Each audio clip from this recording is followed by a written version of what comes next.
And welcome back to the channel. As always, I'm looking online for fuse boxes to check out, and I've run across this True Mods brand fuse box. This is waterproof and it is an IP65 rating. Very easy to believe because the fuse box lid fits very snug. Here we can see the silicone seal in the lid. And the body of this is constructed from Nylon 66. So this is actually capable of living in an automotive environment. The structure is incredibly well made and very rigid. Somebody's definitely done their homework on this. And I'm sure you've noticed the green colored wire seals.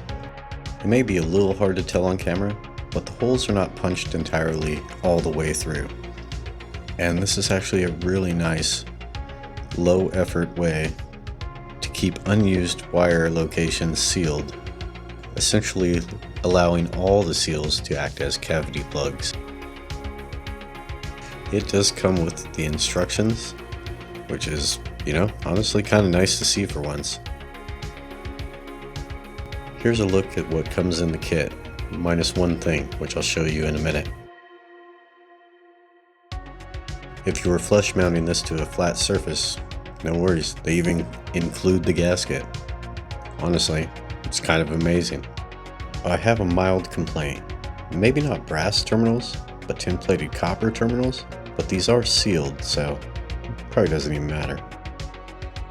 With 6 ATC positions and 6 mini relay positions, this is a pretty robust unit.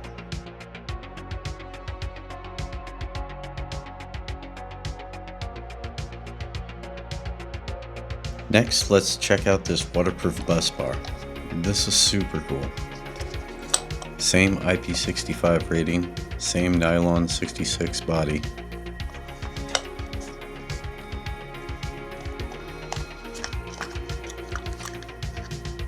The website claims this is a tin-plated copper bus. I can tell you that the hardware is definitely stainless steel.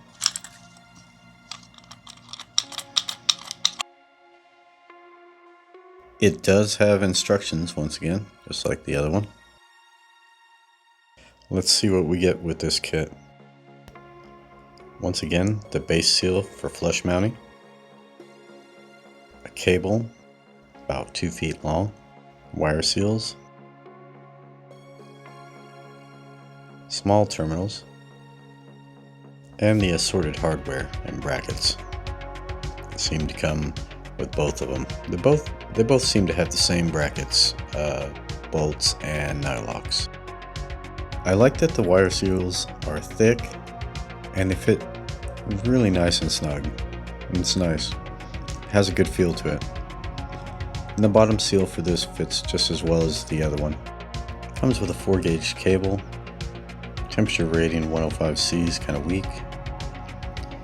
And that's the culprit right there. AWM 1015. This is not an automotive wire. That explains a lot. I've gone over this in another video. I'll link it above. But of course this is not a deal breaker because we can use whatever cable we like. Out of complete curiosity, let's see how the cable fits though.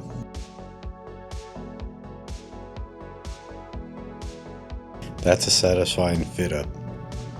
Well, if you use your own cable and cable in, make sure you get it as nice as this. The threads and hardware on this feel absolutely great. So they were definitely machined correctly.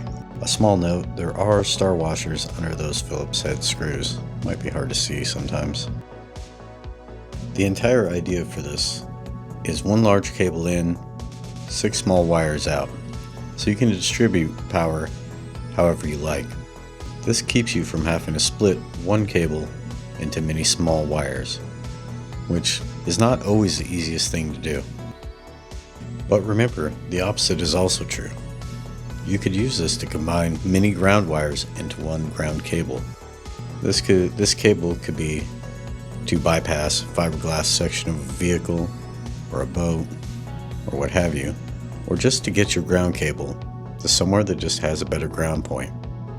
I made a video all about ground points, You can check it out above if you want. Now here's where it all comes together. Remember, there's 6 fuses, meaning there's 6 wires. The distribution bus bar has 6 outputs. What if you married these together? Something maybe like this. Or like this. Now, of course, to do the job, they don't actually have to physically be bolted together. But, I don't know. This kind of looks cool, to be honest with you.